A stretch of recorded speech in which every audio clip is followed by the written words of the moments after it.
Hi అండి అందరికీ.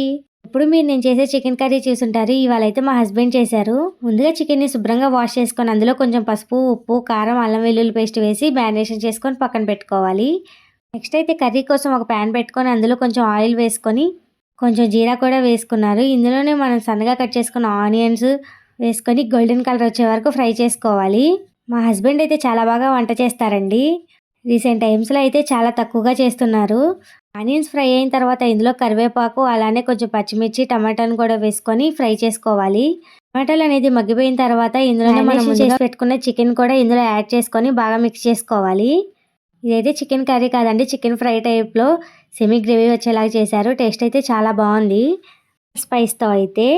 చికెన్‌లోని water అంతా ఎగిరిపోయిన తర్వాత ఇందులో కొంచెం కారం యాడ్ చేసుకొని మళ్ళీ ఒకసారి బాగా మిక్స్ చేసుకోవాలి. కర్రీ అనేది చాలా సింపుల్‌గా చేస్తారు కానీ టైం మాత్రం చాలా పడుతుంది. ఇప్పుడైతే ఇందులో కొంచెం వాటర్ అయితే యాడ్ చేసుకోవాలి. వాటర్‌లో చికెన్ అంతా బాగా ఉడికిన తర్వాత కొంచెం ధనియా పౌడర్, అలానే కొంచెం గరం మసాలా వేసుకొని ఒక 5 మినిట్స్ మూత పెట్టుకొని ఫ్రై చేసుకుంటే కర్రీ అయితే చాలా బాగుంటుందండి. సింపుల్‌గా అయిపోతుంది. లాస్ట్‌లో కొంచెం కొత్తిమీర యాడ్ చేసుకొని సర్వ్ చేసుకుంటే మీ చికెన్ ఫ్రై అయితే రెడీ అయిపోయింది. వీడియో నచ్చితే like, share and subscribe. Thank you.